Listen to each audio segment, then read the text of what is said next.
September 2. The tribes east of the Jordan. There were 44,760 capable warriors in the armies of Reuben, Gad, and the half-tribe of Manasseh. They were all skilled in combat and armed with shields, swords, and bows. They waged war against the Hagrites, the Jederites, the Naphishites, and the Nodabites. They cried out to God during the battle, and He answered their prayer because they trusted in Him. So the Hagrites and all their allies were defeated. The plunder taken from the Hagrites included 50,000 camels, 250,000 sheep and goats, 2,000 donkeys, and 100,000 captives. Many of the Hagrites were killed in the battle because God was fighting against them. The people of Reuben, Gad, and Manasseh lived in their land until they were taken into exile. The half-tribe of Manasseh was very large and spread through the land from Bashan to Baal-Hermon, Senir, and Mount Hermon. These were the leaders of their clans: Epher, Ishai, Eliel, Azriel, Jeremiah, Hodaviah, and Jediel. These men had a great reputation as mighty warriors and leaders of their clans. But these tribes were unfaithful to the God of their ancestors. They worshipped the gods of the nations that God had destroyed. So the God of Israel caused King Pul of Assyria, also known as Tiglath-Pileser, to invade the land and take away the people of Reuben, Gad, and the half-tribe of Manasseh as captives. The Assyrians exiled them to Halah, Habor, Hara, and the Gozan River, where they remain to this day. Aaron's descendants. The sons of Aaron were Nadab, Abihu, Eleazar, and Ithamar. Only Aaron and his descendants served as priests. They presented the offerings on the altar of burnt offering and the altar of incense, and they performed all the other duties related to the most holy place. They made atonement for Israel by doing everything that Moses, the servant of God, had commanded them. Eleazar was the father of Phinehas. Phinehas was the father of Abishua. Abishua was the father of Bukai. Bukai was the father of Uzai. Uzai was the father of Zerahiah. Zerahiah was the father of Meraoth. Meraoth was the father of Amariah. Amariah was the father of Ahitub. Ahitub was the father of Zadok. Zadok was the father of Ahimaaz. Ahimaaz was the father of Azariah. Azariah was the father of Johanan. Johanan was the father of Azariah, the high priest at the temple built by Solomon in Jerusalem. Azariah was the father of Amariah.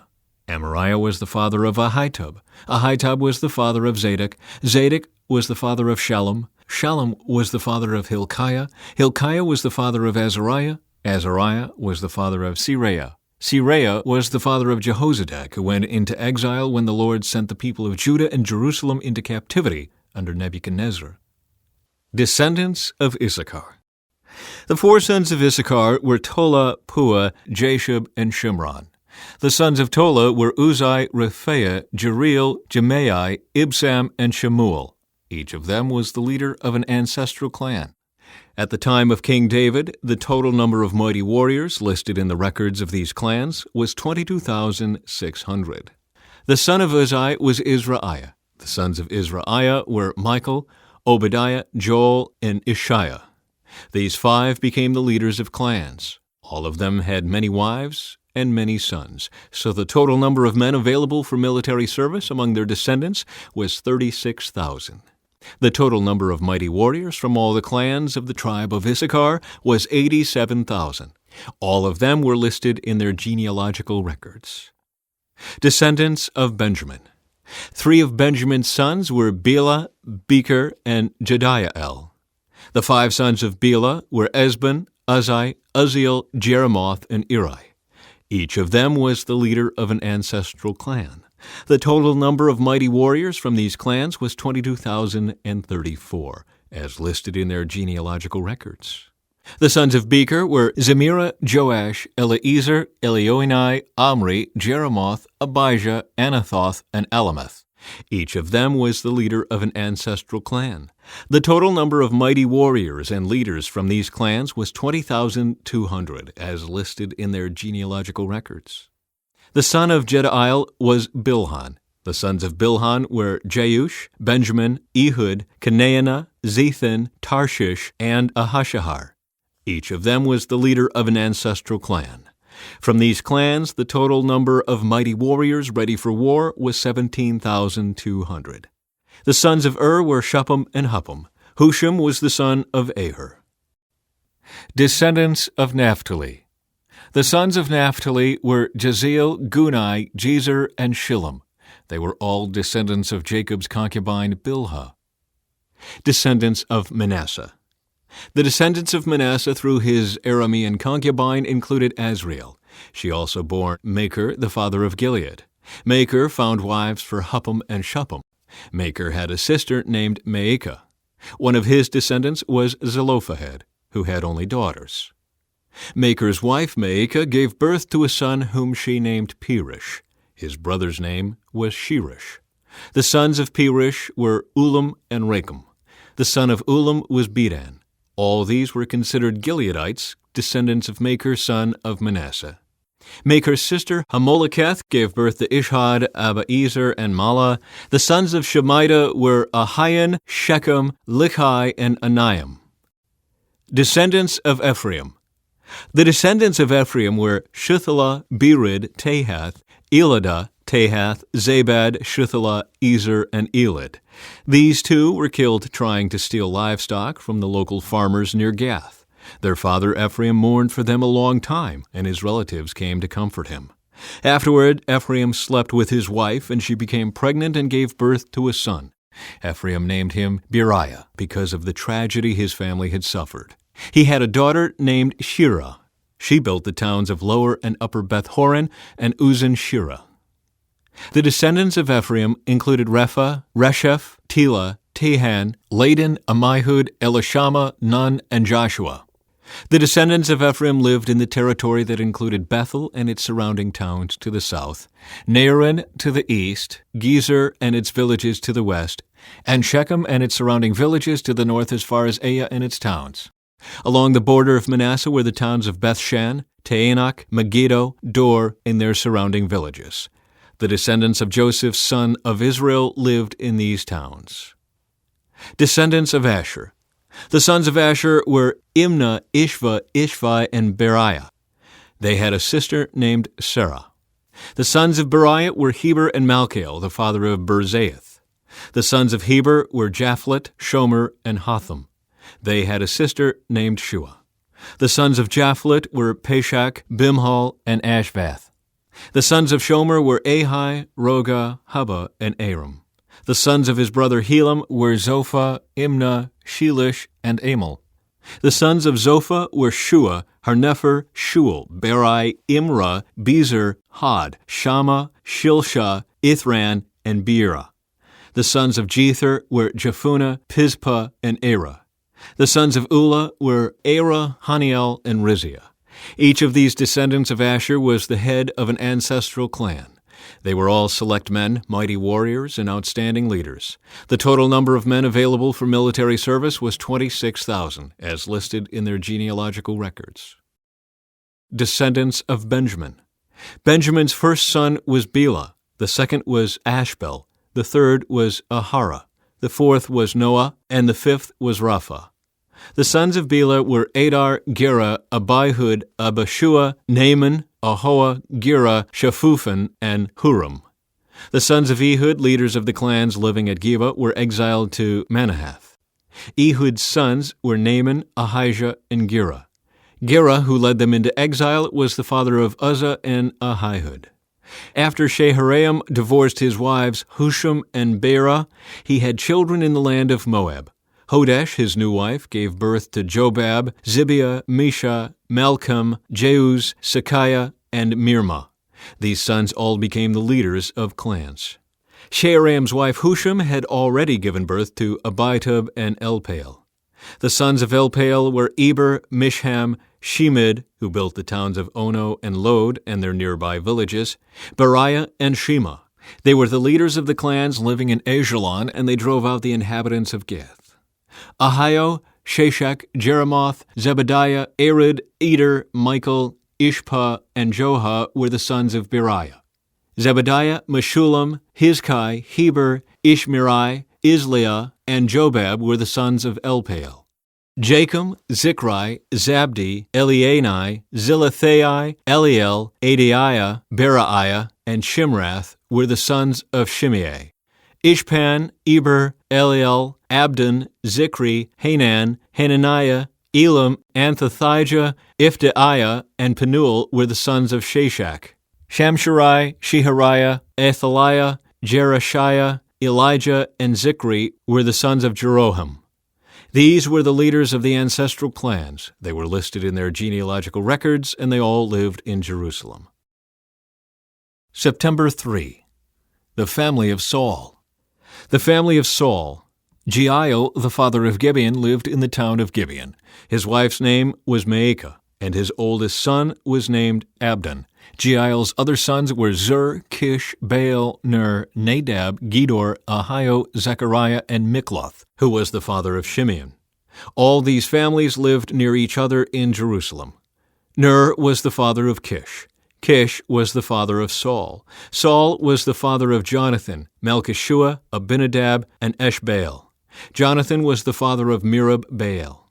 Merib-Baal was the father of Micah. Micah was the father of Pithon, Melech, Teriah, and Ahaz.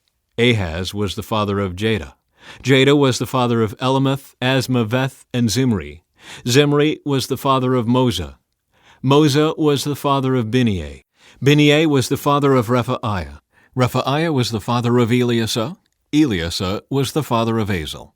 Azel had 6 sons, Azrikam, Bachrau, Ishmael, Sheriah, Obadiah, and Hanan. These were the sons of Azel. Azel's brother Ishak had 3 sons. The first was Ulam, the second was Jeush, and the third was Eliphalet. Ulam's sons were all mighty warriors and expert archers. They had many sons and grandsons, 150 in all. All these were descendants of Benjamin. So all Israel was listed in the genealogical records in the book of the kings of Israel. Nebuchadnezzar's dream about a tree. King Nebuchadnezzar sent this message to the people of every race and nation and language throughout the world. Peace and prosperity to you. I want you all to know about the miraculous signs and wonders the Most High God has performed for me. How great are His signs, how powerful His wonders. His kingdom will last forever, His rule through all generations.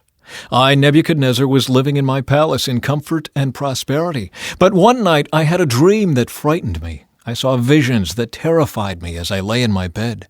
So I issued an order calling in all the wise men of Babylon so they could tell me what my dream meant.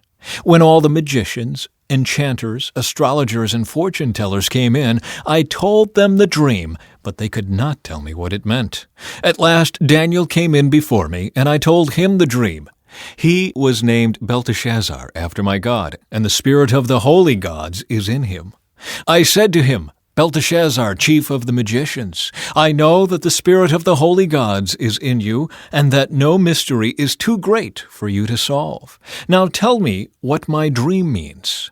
While I was lying in my bed, this is what I dreamed. I saw a large tree in the middle of the earth. The tree grew very tall and strong, reaching high into the heavens for all the world to see.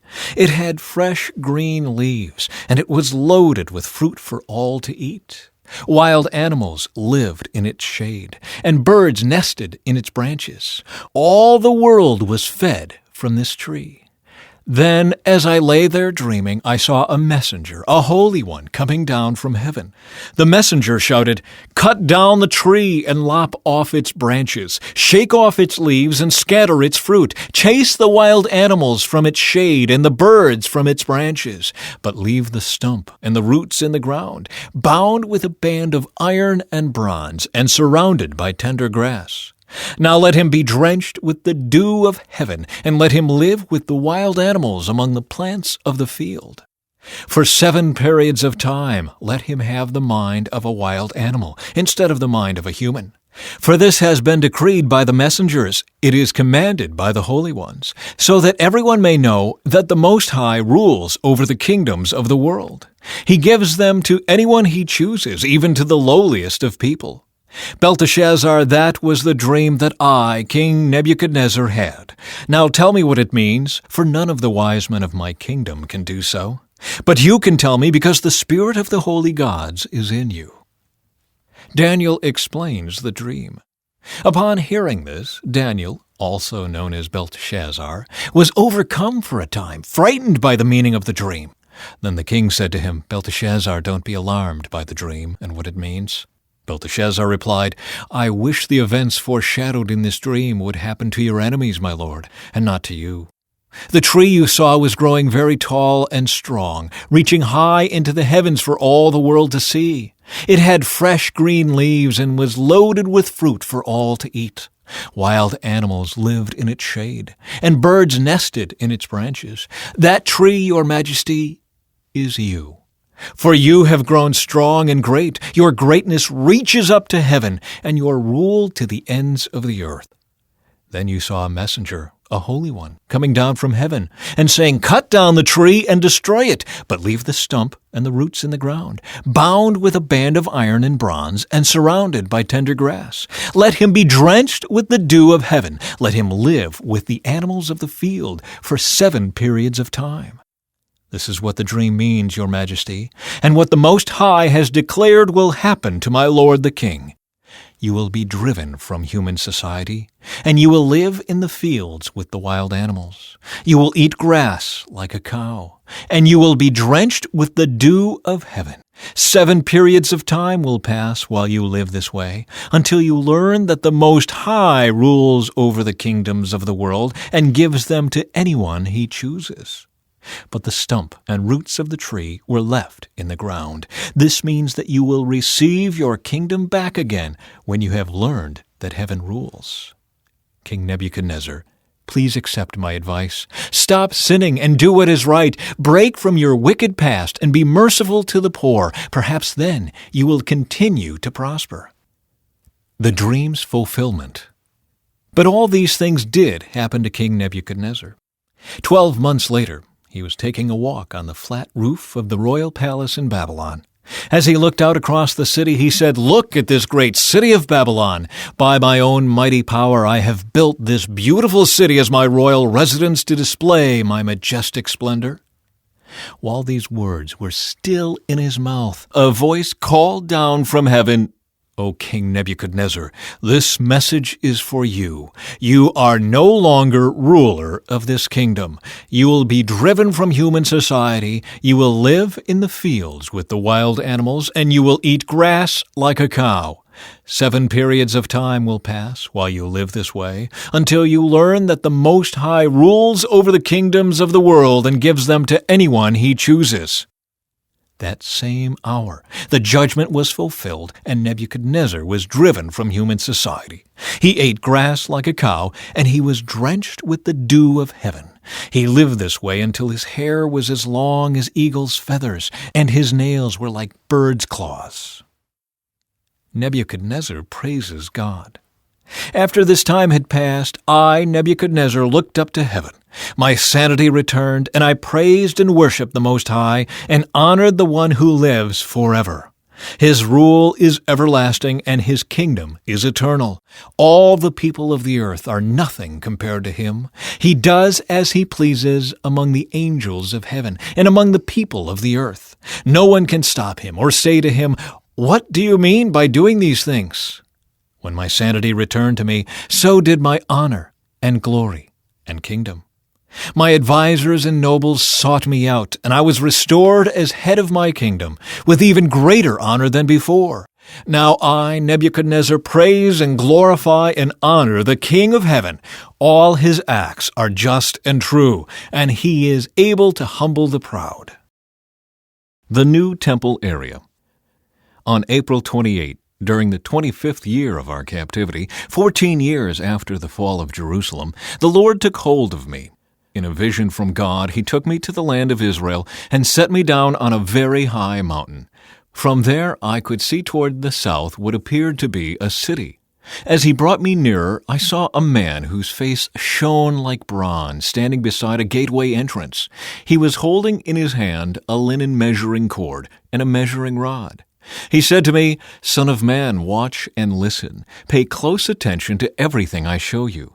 You have been brought here so I can show you many things. Then you will return to the people of Israel and tell them everything you have seen." The east gateway. I could see a wall completely surrounding the temple area. The man took a measuring rod that was 10.5 feet long and measured the wall, and the wall was 10.5 feet thick and 10.5 feet high. Then he went over to the eastern gateway. He climbed the steps and measured the threshold of the gateway. It was 10.5 feet front to back. There were guard alcoves on each side built into the gateway passage. Each of these alcoves was 10.5 feet square, with a distance between them of 8 3/4 feet along the passage wall. The gateway's inner threshold, which led to the entry room at the inner end of the gateway passage, was 10.5 feet front to back. He also measured the entry room of the gateway. It was 14 feet across, with supporting columns 3.5 feet thick. This entry room was at the inner end of the gateway structure, facing toward the temple. There were 3 guard alcoves on each side of the gateway passage. Each had the same measurements, and the dividing walls separating them were also identical. The man measured the gateway entrance, which was 17.5 feet wide at the opening and 22 3/4 feet wide in the gateway passage. In front of each of the guard alcoves was a 21-inch curb. The alcoves themselves were 10.5 feet on each side. Then he measured the entire width of the gateway, measuring the distance between the back walls of facing guard alcoves. This distance was 43 3/4 feet. He measured the dividing walls all along the inside of the gateway up to the entry room of the gateway. This distance was 105 feet. The full length of the gateway passage was 87.5 feet from one end to the other. There were recessed windows that narrowed inward through the walls of the guard alcoves and their dividing walls. There were also windows in the entry room. The surfaces of the dividing walls were decorated with carved palm trees. The outer courtyard. Then the man brought me through the gateway into the outer courtyard of the temple. A stone pavement ran along the walls of the courtyard, and 30 rooms were built against the walls, opening onto the pavement. This pavement flanked the gates and extended out from the walls into the courtyard the same distance as the gateway entrance. This was the lower pavement. Then the man measured across the temple's outer courtyard between the outer and inner gateways.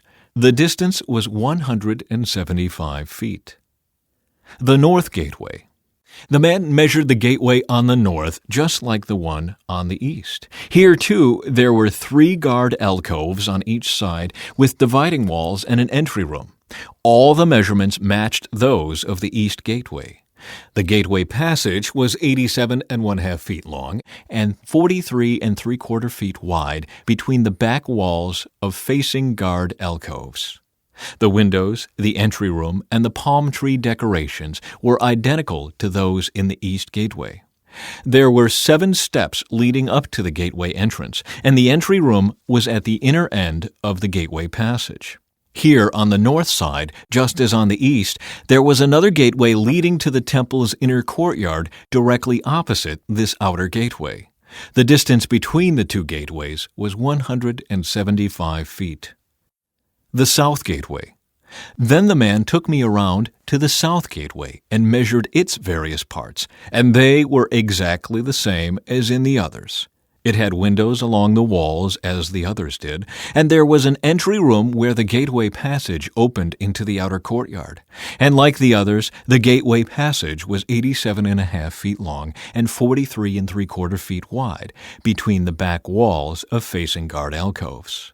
This gateway also had a stairway of 7 steps leading up to it and an entry room at the inner end, and palm tree decorations along the dividing walls. And here again, directly opposite the outer gateway, was another gateway that led into the inner courtyard. The distance between the 2 gateways was 175 feet. Gateways to the inner courtyard. Then the man took me to the south gateway leading into the inner courtyard. He measured it, and it had the same measurements as the other gateways. Its guard alcoves, dividing walls, and entry room were the same size as those in the others. It also had windows along its walls and in the entry room.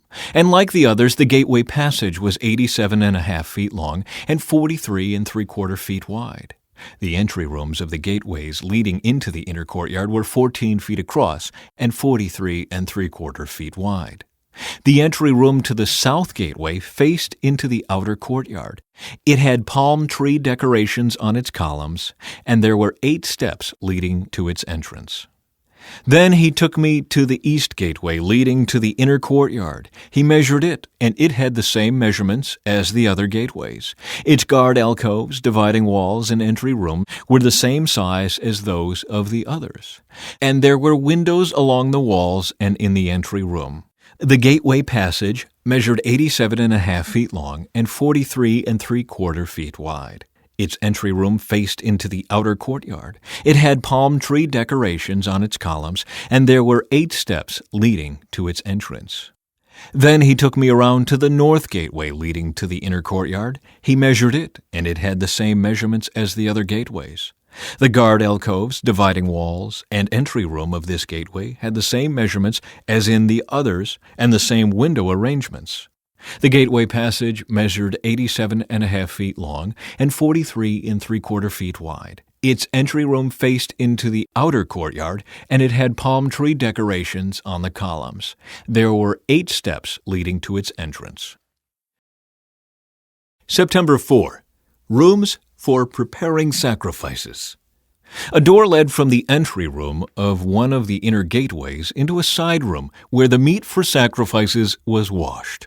On each side of this entry room were 2 tables where the sacrificial animals were slaughtered for the burnt offerings, sin offerings, and guilt offerings. Outside the entry room, on each side of the stairs going up to the north entrance, were 2 more tables. So there were 8 tables in all, 4 inside and 4 outside, where the sacrifices were cut up and prepared. There were also 4 tables of finished stone for preparation of the burnt offerings, each 31.5 inches square and 21 inches high. On these tables were placed the butchering knives and other implements for slaughtering the sacrificial animals. There were hooks, each 3 inches long, fastened to the foyer walls. The sacrificial meat was laid on the tables. Rooms for the priests. Inside the inner courtyard were 2 rooms, one beside the north gateway facing south, and the other beside the south gateway facing north. And the man said to me, "The room beside the north inner gate is for the priests who supervise the temple maintenance. The room beside the south inner gate is for the priests in charge of the altar, the descendants of Zadok, for they alone of all the Levites may approach the Lord to minister to him." The inner courtyard and temple. Then the man measured the inner courtyard, and it was a square, 175 feet wide and 175 feet across. The altar stood in the courtyard in front of the temple. Then he brought me to the entry room of the temple. He measured the walls on either side of the opening to the entry room, and they were 8 3/4 feet thick. The entrance itself was 24.5 feet wide, and the walls on each side of the entrance were an additional 5 1/4 feet long. The entry room was 35 feet wide and 21 feet deep. There were 10 steps leading up to it, with a column on each side. After that, the man brought me into the sanctuary of the temple. He measured the walls on either side of its doorway, and they were 10.5 feet thick. The doorway was 17.5 feet wide, and the walls on each side of it were 8 3/4 feet long. The sanctuary itself was 70 feet long and 35 feet wide. Then he went beyond the sanctuary into the inner room. He measured the walls on either side of its entrance, and they were 3.5 feet thick. The entrance was 10.5 feet wide, and the walls on each side of the entrance were 12 1/4 feet long. The inner room of the sanctuary was 35 feet long and 35 feet wide. This, he told me, is the most holy place. Then he measured the wall of the temple, and it was 10.5 feet thick. There was a row of rooms along the outside wall. Each room was 7 feet wide. These side rooms were built in 3 levels, one above the other, with 30 rooms on each level. The supports for these side rooms rested on exterior ledges on the temple wall. They did not extend into the wall. Each level was wider than the one below it, corresponding to the narrowing of the temple wall as it rose higher. A stairway led up from the bottom level through the middle level to the top level. I saw that the temple was built on a terrace, which provided a foundation for the side rooms. This terrace was 10.5 feet high. The outer wall of the temple's side rooms was 8¾ feet thick. This left an open area between these side rooms and the row of rooms along the outer wall of the inner courtyard. This open area was 35 feet wide, and it went all the way around the temple. 2 doors opened from the side rooms into the terrace yard, which was 8¾ feet wide. 1 door faced north and the other south. A large building stood on the west, facing the temple courtyard. It was 122.5 feet wide and 157.5 feet long, and its walls were 8¾ feet thick. Then the man measured the temple, and it was 175 feet long. The courtyard around the building, including its walls, was an additional 175 feet in length. The inner courtyard to the east of the temple was also 175 feet wide. The building to the west, including its 2 walls, was also 175 feet wide. The sanctuary, the inner room, and the entry room of the temple were all paneled with wood, as were the frames of the recessed windows. The inner walls of the temple were paneled with wood above and below the windows. The space above the door leading into the inner room and its walls inside and out were also paneled. All the walls were decorated with carvings of cherubim, each with 2 faces, and there was a carving of a palm tree between each of the cherubim. One face, that of a man, looked toward the palm tree on one side. The other face, that of a young lion, looked toward the palm tree on the other side. The figures were carved all along the inside of the temple, from the floor to the top of the walls, including the outer wall of the sanctuary. There were square columns at the entrance to the sanctuary, and the ones at the entrance of the most holy place were similar. There was an altar made of wood 5¼ feet high and 3½ feet across. Its corners, base, and sides were all made of wood. This, the man told me, is the table that stands in the Lord's presence. Both the sanctuary and the most holy place had double doorways, each with 2 swinging doors. The doors leading into the sanctuary were decorated with carved cherubim and palm trees, just as on the walls. And there was a wooden roof at the front of the entry room to the temple. On both sides of the entry room were recessed windows decorated with carved palm trees. The side rooms along the outside wall also had roofs. Rooms for the priests. Then the man led me out of the temple courtyard by way of the north gateway. We entered the outer courtyard and came to a group of rooms against the north wall of the inner courtyard. This structure, whose entrance opened toward the north, was 175 feet long and 87.5 feet wide. 1 block of rooms overlooked the 35-foot width of the inner courtyard. Another block of rooms looked out onto the pavement of the outer courtyard. The 2 blocks were built 3 levels high and stood across from each other. Between the 2 blocks of rooms ran a walkway 17.5 feet wide. It extended the entire 175 feet of the complex, and all the doors faced north. Each of the 2 upper levels of rooms was narrower than the one beneath it because the upper levels had to allow space for walkways in front of them. Since there were 3 levels, and they did not have supporting columns as in the courtyards, each of the upper levels was set back from the level beneath it. There was an outer wall that separated the rooms from the outer courtyard. It was 87.5 feet long. This wall added length to the outer block of rooms, which extended for only 87.5 feet, while the inner block, the rooms toward the temple, extended for 175 feet. There was an eastern entrance from the outer courtyard to these rooms. On the south side of the temple, there were 2 blocks of rooms just south of the inner courtyard between the temple and the outer courtyard.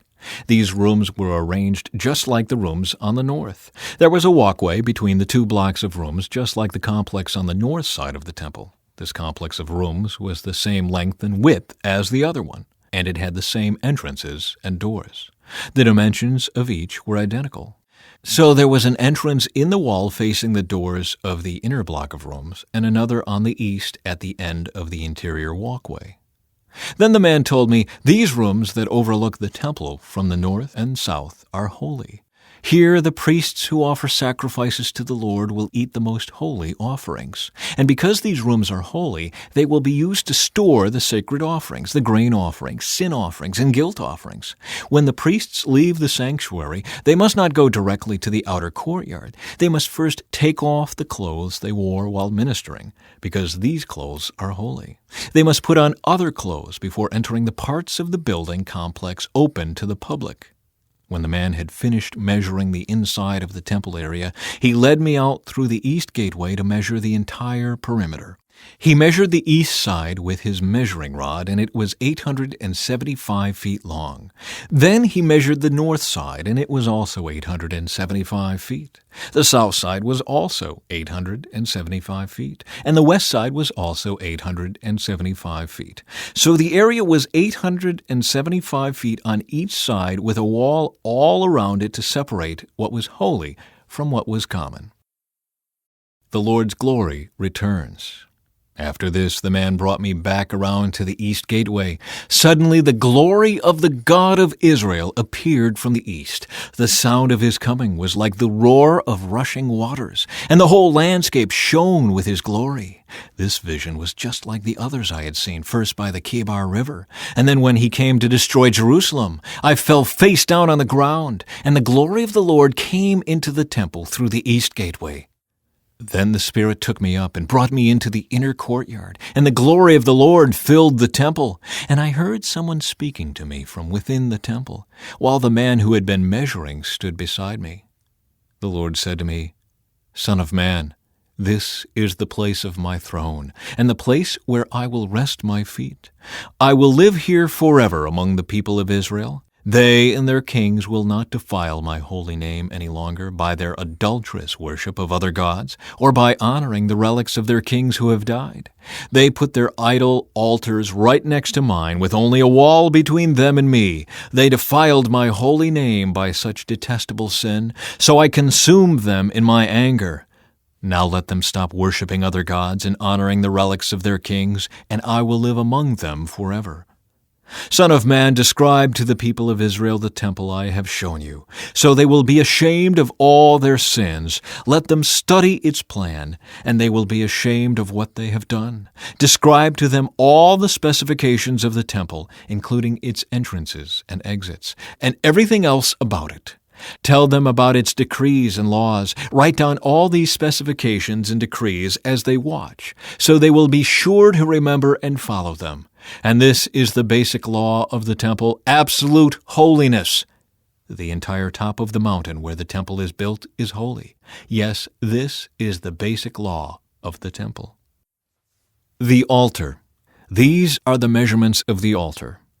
There is a gutter all around the altar, 21 inches deep and 21 inches wide, with a curb 9 inches wide around its edge. And this is the height of the altar. From the gutter, the altar rises 3.5 feet to a lower ledge that surrounds the altar and is 21 inches wide. From the lower ledge, the altar rises 7 feet to the upper ledge that is also 21 inches wide. The top of the altar, the hearth, rises another 7 feet higher, with a horn rising up from each of the 4 corners. The top of the altar is square, measuring 21 feet by 21 feet.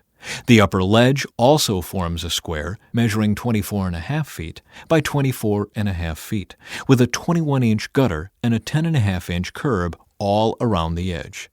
There are steps going up the east side of the altar. Then he said to me, "Son of man, this is what the sovereign Lord says. These will be the regulations for the burning of offerings and the sprinkling of blood when the altar is built. At that time, the Levitical priests of the family of Zadok, who minister before me, are to be given a young bull for a sin offering, says the sovereign Lord.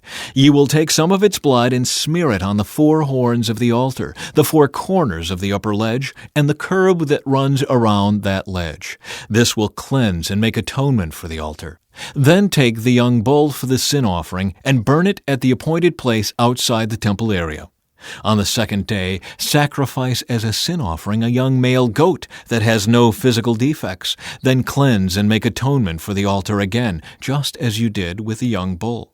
When you have finished the cleansing ceremony, offer another young bull that has no defects and a perfect ram from the flock.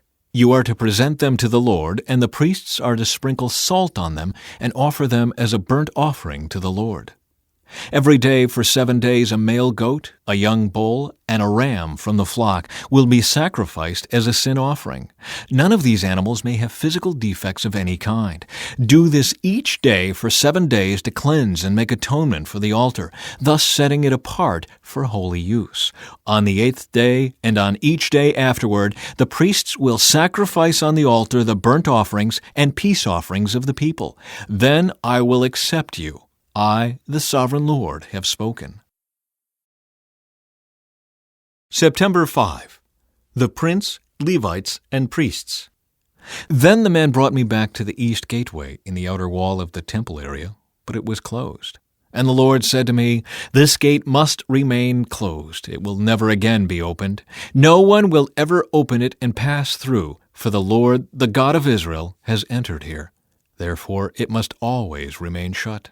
Only the prince himself may sit inside this gateway to feast in the Lord's presence, but he may come and go only through the entry room of the gateway." Then the man brought me through the north gateway to the front of the temple.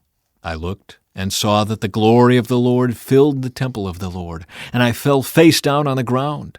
And the Lord said to me, "Son of man, take careful notice. Use your eyes and ears and listen to everything I tell you about the regulations concerning the Lord's temple. Take careful note of the procedures for using the temple's entrances and exits. And give these rebels, the people of Israel, this message from the Sovereign Lord. O people of Israel, enough of your detestable sins. You have brought uncircumcised foreigners into my sanctuary, people who have no heart for God. In this way you defiled my temple, even as you offered me my food, the fat and blood of sacrifices. In addition to all your other detestable sins, you have broken my covenant. Instead of safeguarding my sacred rituals, you have hired foreigners to take charge of my sanctuary. So this is what the Sovereign Lord says: no foreigners, including those who live among the people of Israel, will enter my sanctuary if they have not been circumcised and have not surrendered themselves to the Lord. And the men of the tribe of Levi who abandoned me when Israel strayed away from me to worship idols must bear the consequences of their unfaithfulness.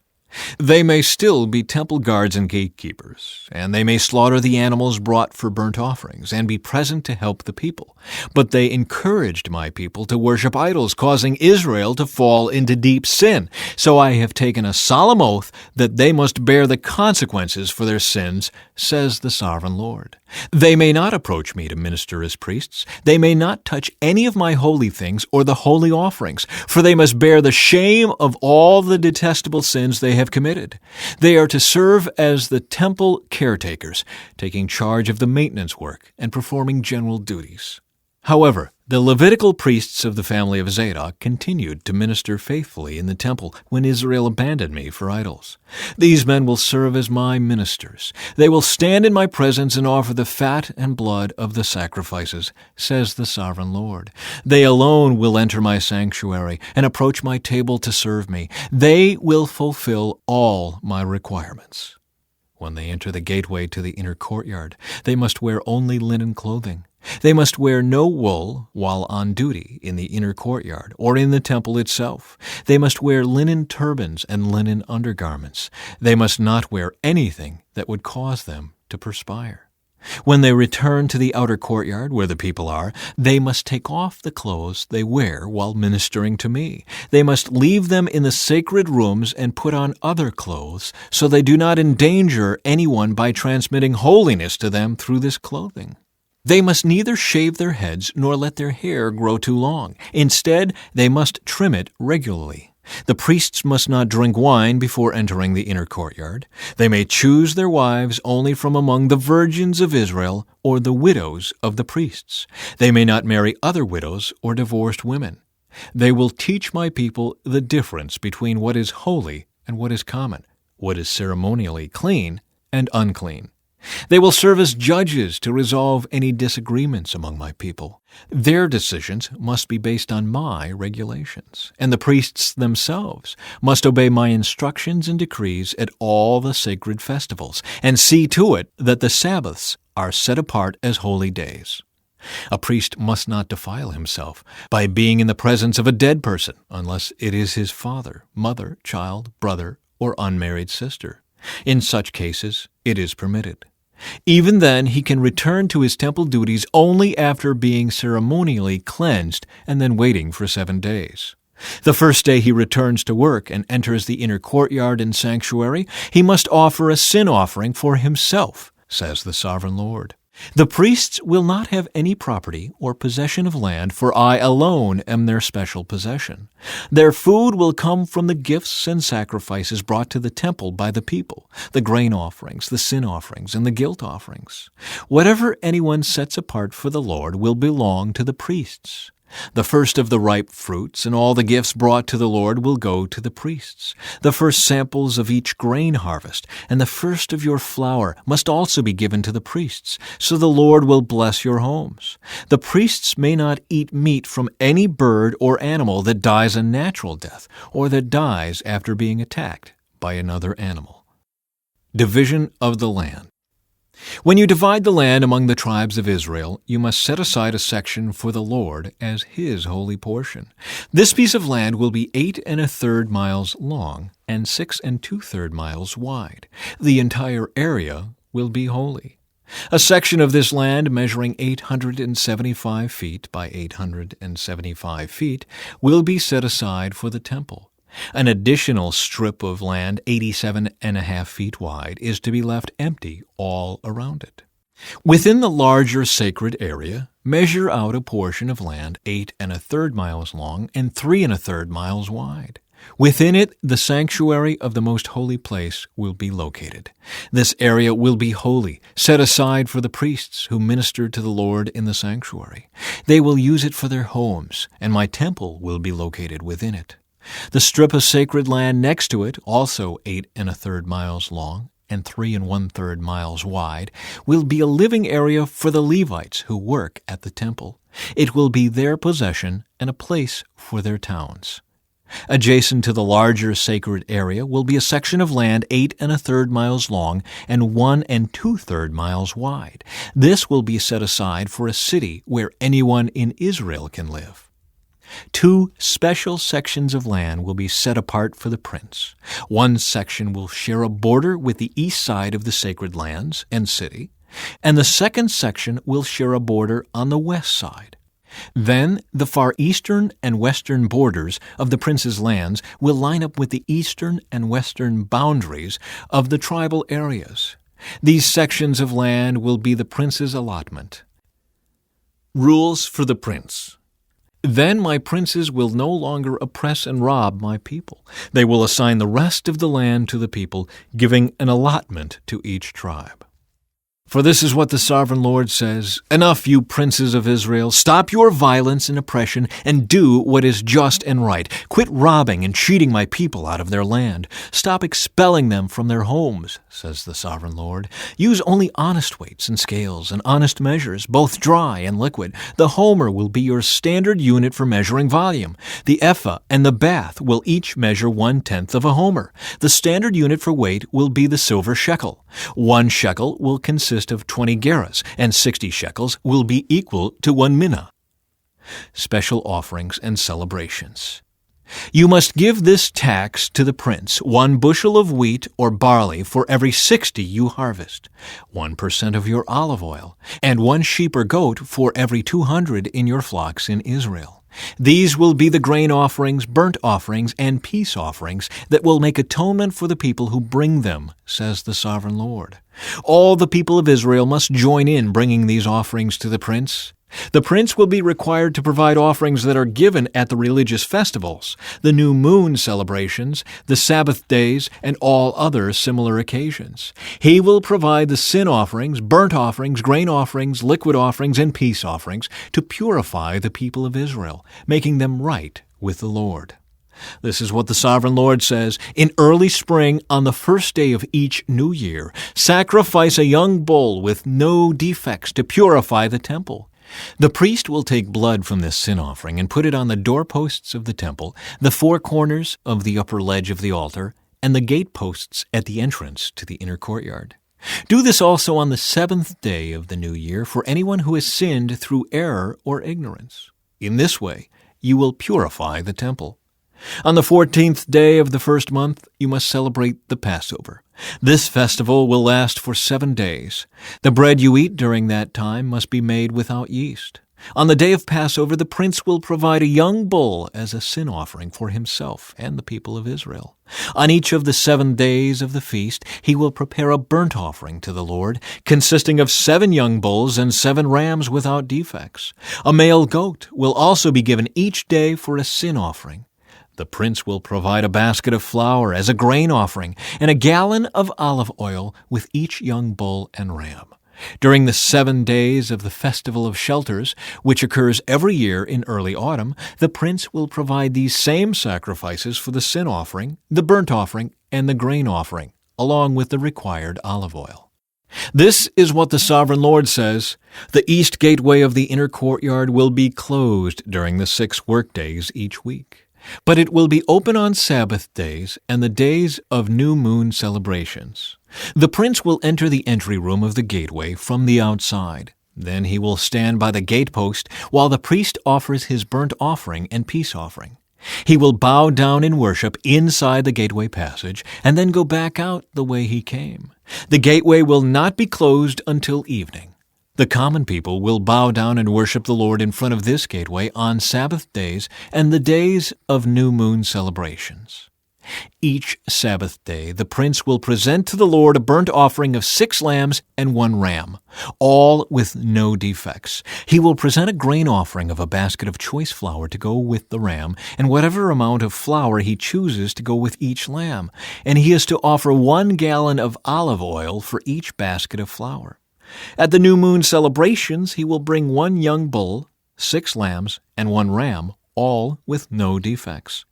With the young bull, he must bring a basket of choice flour for a grain offering. With the ram, he must bring another basket of flour. And with each lamb, he is to bring whatever amount of flour he chooses to give.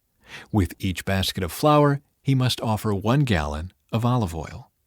The prince must enter the gateway through the entry room, and he must leave the same way. But when the people come in through the north gateway to worship the Lord during the religious festivals, they must leave by the south gateway. And those who entered through the south gateway must leave by the north gateway. They must never leave by the same gateway they came in, but must always use the opposite gateway. The prince will enter and leave with the people on these occasions. So at the special feasts and sacred festivals, the grain offering will be a basket of choice flour with each young bull, another basket of flour with each ram, and as much flour as the prince chooses to give with each lamb. Give 1 gallon of olive oil with each basket of flour. When the prince offers a voluntary burnt offering or peace offering to the Lord, the east gateway to the inner courtyard will be opened for him, and he will offer his sacrifices as he does on Sabbath days. Then he will leave, and the gateway will be shut behind him. Each morning you must sacrifice a 1-year-old lamb with no defects as a burnt offering to the Lord. With the lamb, a grain offering must also be given to the Lord, about 3 quarts of flour, with 1/3 of a gallon of olive oil, to moisten the choice flour. This will be a permanent law for you. The lamb, the grain offering, and the olive oil must be given as a daily sacrifice every morning without fail. This is what the Sovereign Lord says. If the prince gives a gift of land to one of his sons as his inheritance, it will belong to him and his descendants forever. But if the prince gives a gift of land from his inheritance to one of his servants, the servant may keep it only until the year of Jubilee, which comes every 50th year. At that time the land will return to the prince. But when the prince gives gifts to his sons, those gifts will be permanent.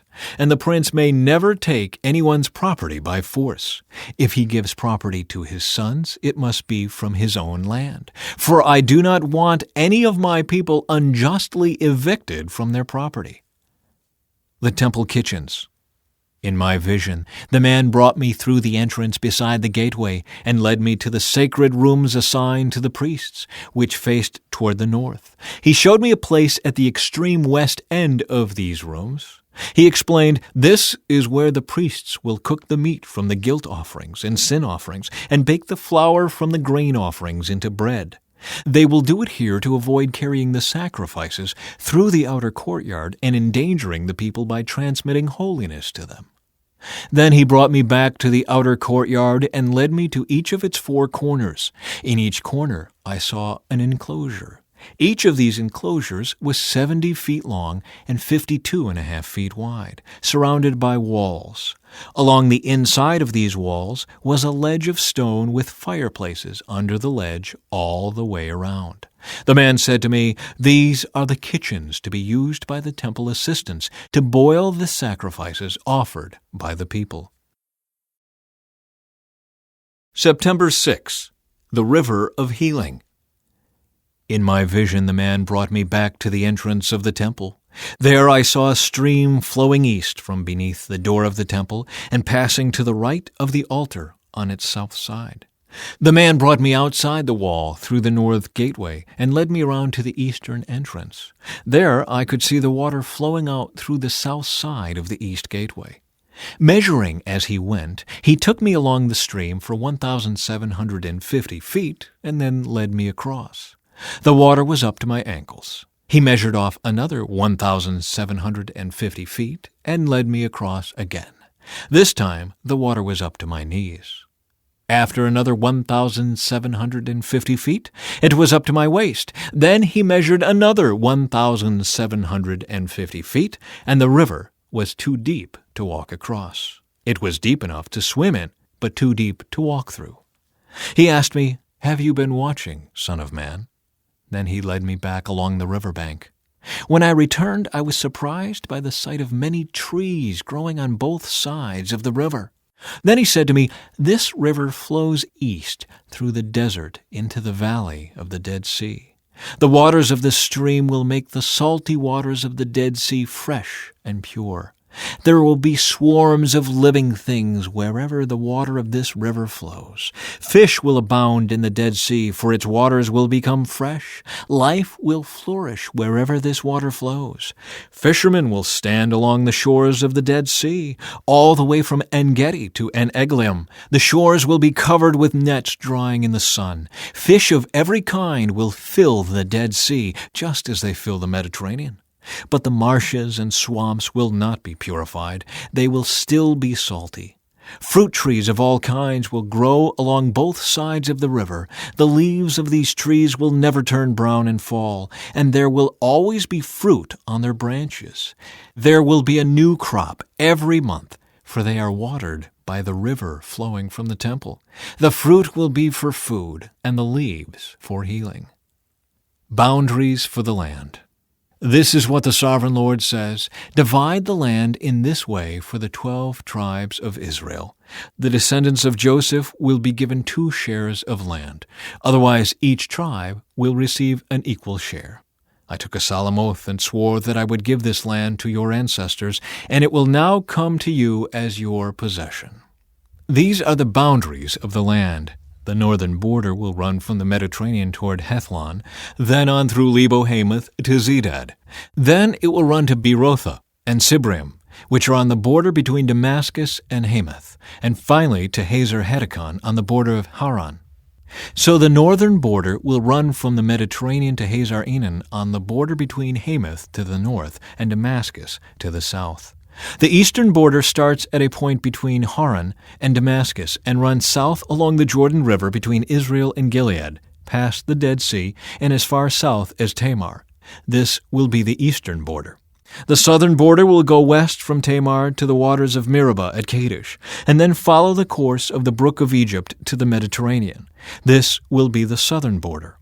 On the west side, the Mediterranean itself will be your border from the southern border to the point where the northern border begins, opposite Lebo-Hamath. Divide the land within these boundaries among the tribes of Israel. Distribute the land as an allotment for yourselves and for the foreigners who have joined you and are raising their families among you. They will be like native-born Israelites to you and will receive an allotment among the tribes. These foreigners are to be given land within the territory of the tribe with whom they now live. I, the sovereign Lord, have spoken. Division of the land. Here is the list of the tribes of Israel and the territory each is to receive. The territory of Dan is in the extreme north. Its boundary line follows the Hethlon road to Lebo-Hamath and then runs on to Hazar-Enan on the border of Damascus, with Hamath to the north. Dan's territory extends all the way across the land of Israel from east to west. Asher's territory lies south of Dan's and also extends from east to west. Naphtali's land lies south of Asher's, also extending from east to west. Then comes Manasseh, south of Naphtali, and its territory also extends from east to west. South of Manasseh is Ephraim, and then Reuben, and then Judah, all of whose boundaries extend from east to west. South of Judah is the land set aside for a special purpose. It will be 8 1/3 miles wide and will extend as far east and west as the tribal territories, with the temple at the center. The area set aside for the Lord's temple will be 8 1/3 miles long and 6 2/3 miles wide. For the priests, there will be a strip of land measuring 8 1/3 miles long by 3 1/3 miles wide, with the Lord's temple at the center. This area is set aside for the ordained priests, the descendants of Zadok who served me faithfully and did not go astray with the people of Israel and the rest of the Levites. It will be their special portion when the land is distributed, the most sacred land of all. Next to the priest's territory will lie the land where the other Levites will live.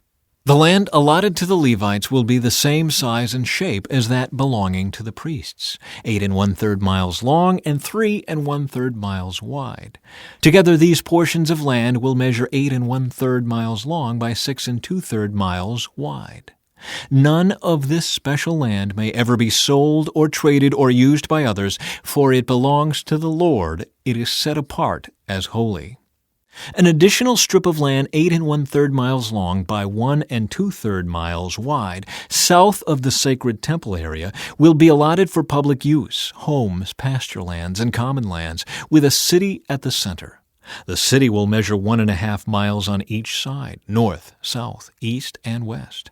Open lands will surround the city for 150 yards in every direction. Outside the city, there will be a farming area that stretches 3 1/3 miles to the east and 3 1/3 miles to the west along the border of the sacred area. This farmland will produce food for the people working in the city. Those who come from the various tribes to work in the city may farm it. This entire area, including the sacred lands and the city, is a square that measures 8 1/3 miles on each side.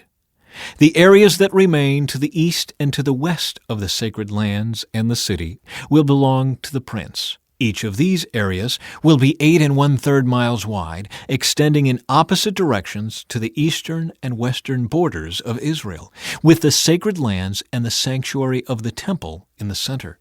So the prince's land will include everything between the territories allotted to Judah and Benjamin, except for the areas set aside for the sacred lands and the city.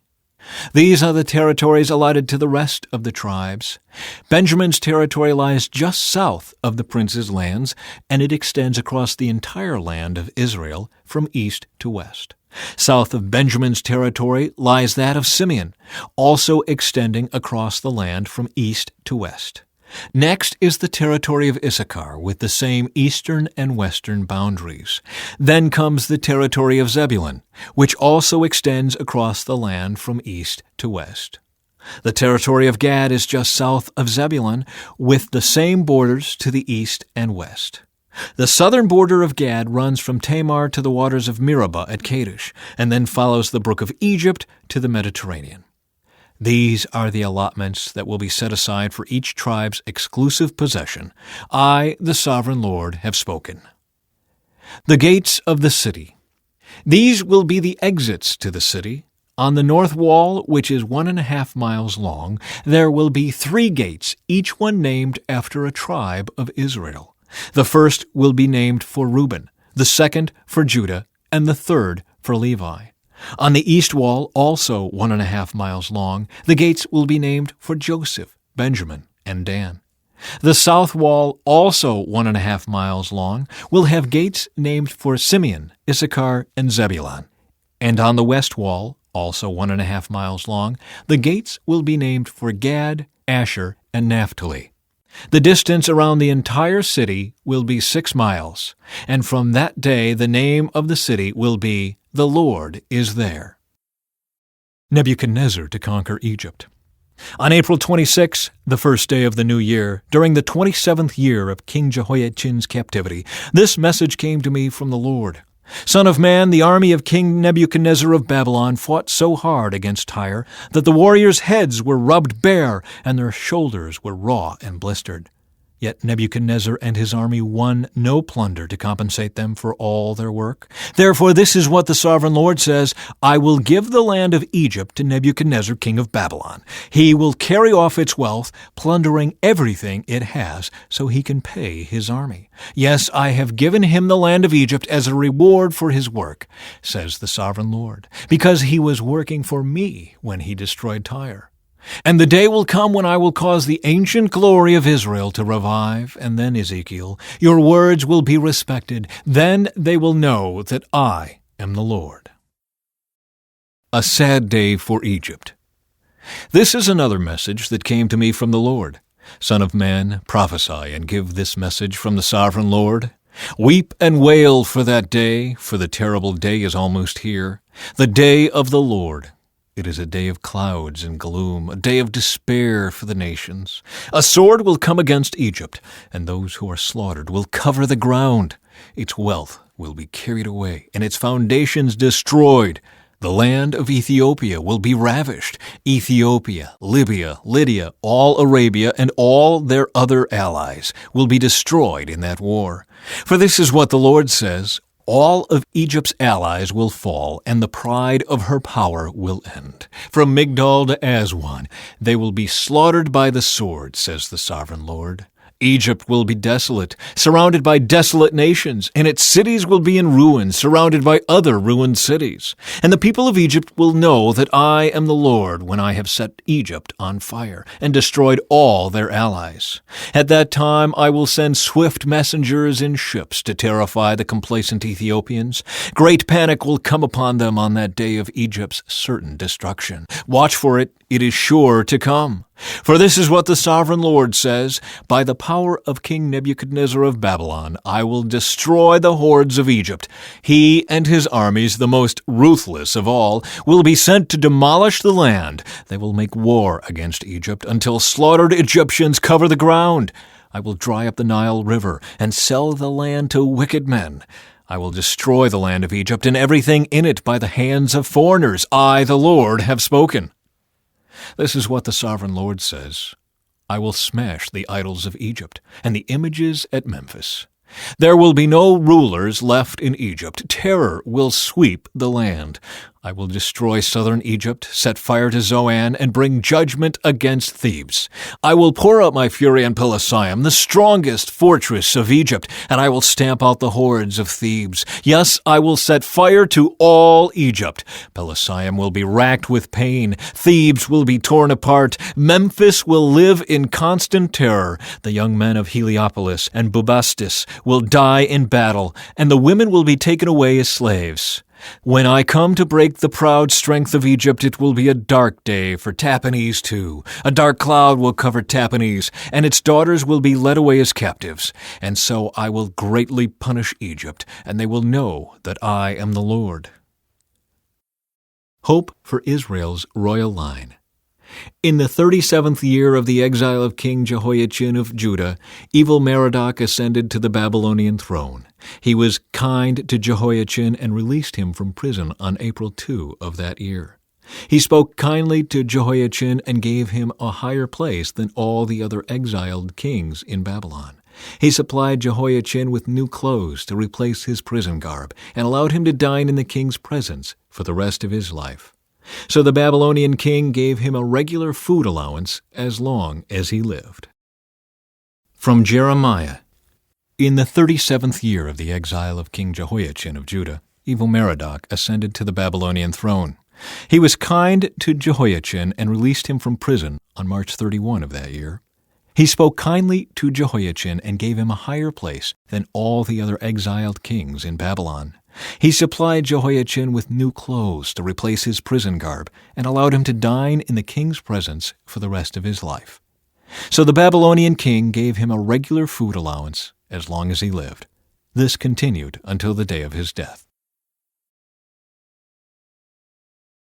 September 7. Daniel's vision of 4 beasts. Earlier, during the first year of King Belshazzar's reign in Babylon, Daniel had a dream and saw visions as he lay in his bed. He wrote down the dream, and this is what he saw. In my vision that night, I, Daniel, saw a great storm churning the surface of a great sea, with strong winds blowing from every direction. Then 4 huge beasts came up out of the water, each different from the others. The first beast was like a lion with eagle's wings. As I watched, its wings were pulled off, and it was left standing with its 2 hind feet on the ground, like a human being, and it was given a human mind. Then I saw a second beast, and it looked like a bear. It was rearing up on one side, and it had 3 ribs in its mouth between its teeth. And I heard a voice saying to it, "Get up, devour the flesh of many people." Then the third of these strange beasts appeared, and it looked like a leopard. It had 4 birds' wings on its back, and it had 4 heads.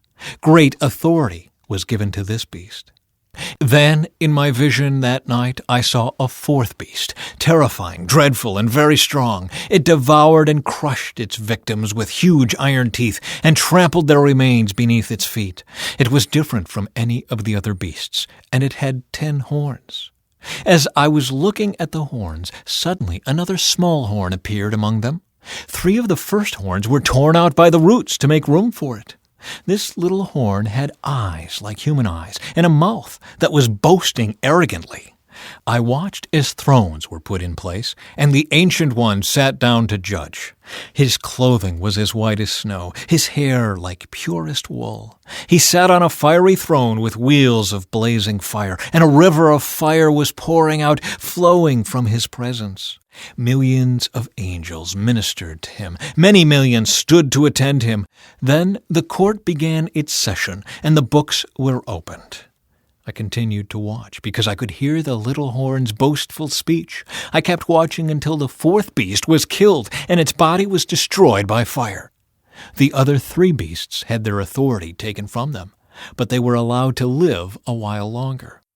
As my vision continued that night, I saw someone like a son of man coming with the clouds of heaven. He approached the Ancient One and was led into his presence. He was given authority, honor, and sovereignty over all the nations of the world, so that people of every race and nation and language would obey him.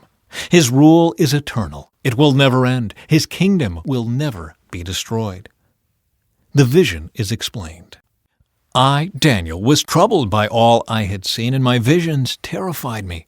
So I approached one of those standing beside the throne and asked him what it all meant. He explained it to me like this. These 4 huge beasts represent 4 kingdoms that will arise from the earth. But in the end, the holy people of the Most High will be given the kingdom, and they will rule forever and ever. Then I wanted to know the true meaning of the 4th beast, the one so different from the others and so terrifying. It had devoured and crushed its victims with iron teeth and bronze claws, trampling their remains beneath its feet. I also asked about the 10 horns on the 4th beast's head, and the little horn that came up afterward and destroyed 3 of the other horns.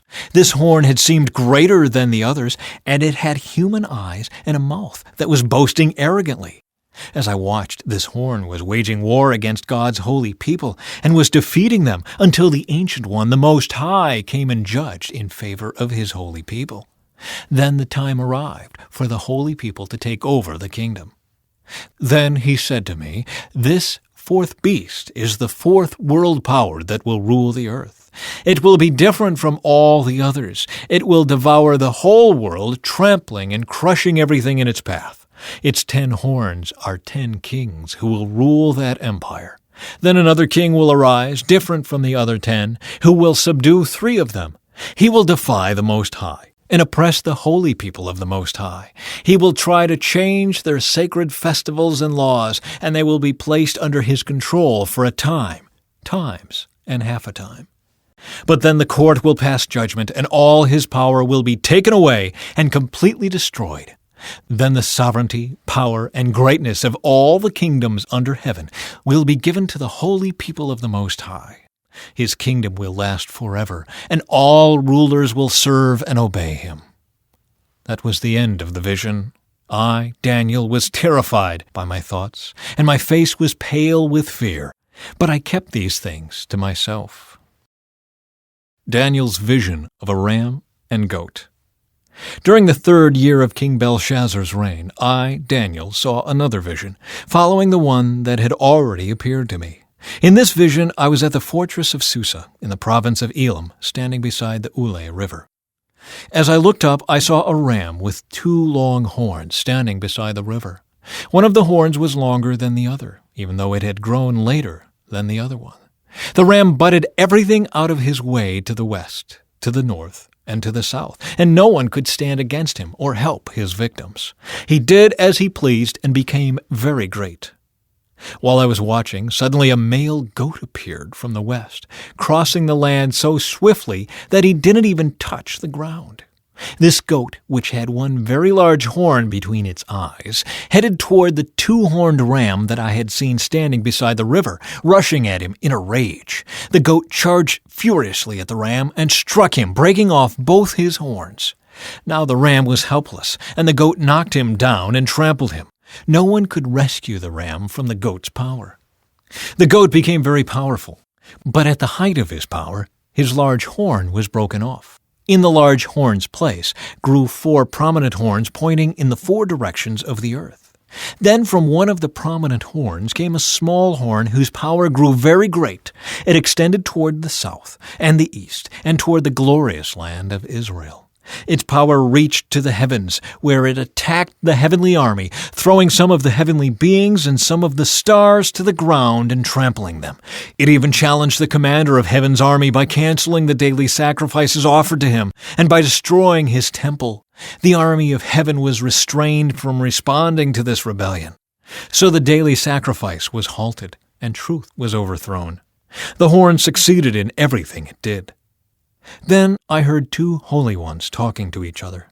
One of them asked, "How long will the events of this vision last? How long will the rebellion that causes desecration stop the daily sacrifices? How long will the temple and heaven's army be trampled on?" The other replied, "It will take 2,300 evenings and mornings.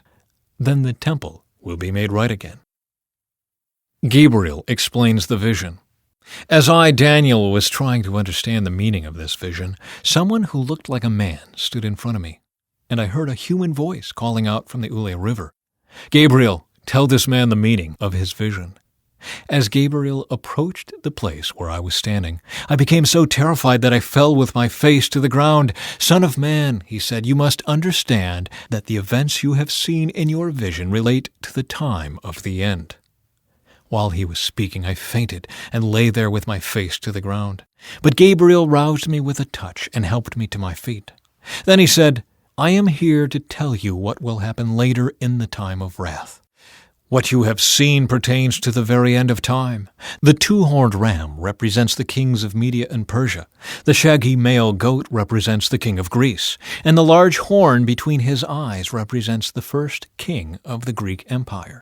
The 4 prominent horns that replaced the one large horn show that the Greek Empire will break into 4 kingdoms, but none as great as the first.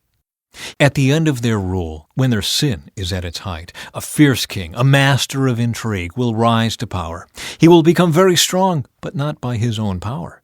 He will cause a shocking amount of destruction and succeed in everything he does. He will destroy powerful leaders and devastate the holy people. He will be a master of deception and will become arrogant. He will destroy many without warning.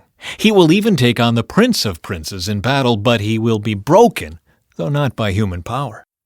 This vision about the 2,300 evenings and mornings is true, but none of these things will happen for a long time, so keep this vision a secret.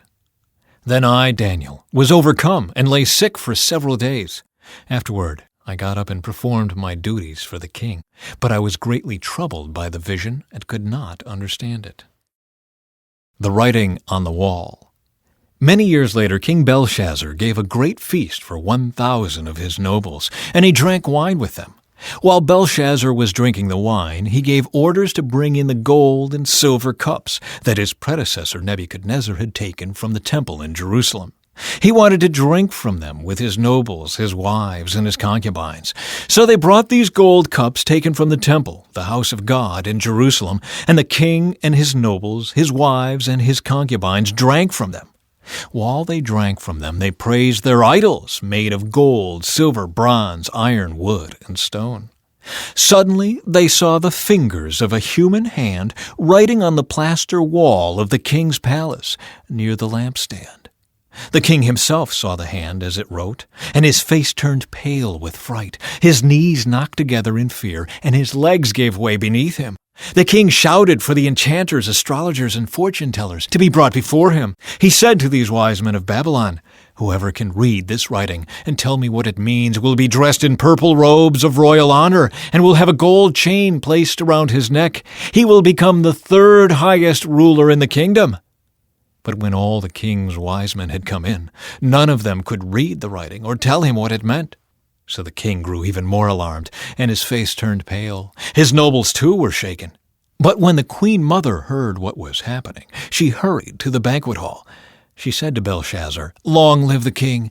Don't be so pale and frightened. There is a man in your kingdom who has within him the spirit of the holy gods.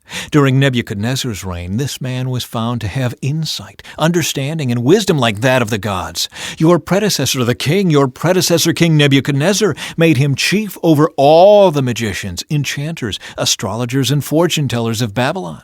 This man, Daniel, whom the king named Belteshazzar, has exceptional ability and is filled with divine knowledge and understanding.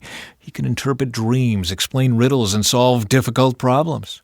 Call for Daniel, and he will tell you what the writing means." Daniel explains the writing. So Daniel was brought in before the king. The king asked him, "Are you Daniel, one of the exiles brought from Judah by my predecessor King Nebuchadnezzar? I have heard that you have the spirit of the gods within you, and that you are filled with insight, understanding, and wisdom. My wise men and enchanters have tried to read the words on the wall and tell me their meaning, but they cannot do it. I am told that you can give interpretations and solve difficult problems. If you can read these words and tell me their meaning, you will be clothed in purple robes of royal honor, and you will have a gold chain placed around your neck. You will become the third highest ruler in the kingdom." Daniel answered the king, "Keep your gifts or give them to someone else, but I will tell you what the writing means. Your Majesty, the Most High God, gave sovereignty, majesty, glory, and honor to your predecessor Nebuchadnezzar. He made him so great that people of all races and nations and languages trembled before him in fear. He killed those he wanted to kill and spared those he wanted to spare. He honored those he wanted to honor and disgraced those he wanted to disgrace. But when his heart and mind were puffed up with arrogance, he was brought down from his royal throne and stripped of his glory. He was driven from human society. He was given the mind of a wild animal, and he lived among the wild donkeys. He ate grass like a cow, and he was drenched with the dew of heaven, until he learned that the Most High God rules over the kingdoms of the world and appoints anyone he desires to rule over them. You are his successor, O Belshazzar, and you knew all this, yet you have not humbled yourself. For you have proudly defied the Lord of heaven, and have had these cups from his temple brought before you. You and your nobles and your wives and concubines have been drinking wine from them, while praising gods of silver, gold, bronze, iron, wood, and stone, gods that neither see nor hear nor know anything at all. But you have not honored the God who gives you the breath of life and controls your destiny. So God has sent this hand to write this message. This is the message that was written. Mene, Mene, Tekel, and Parsin. This is what these words mean. Mene means numbered. God has numbered the days of your reign and has brought it to an end.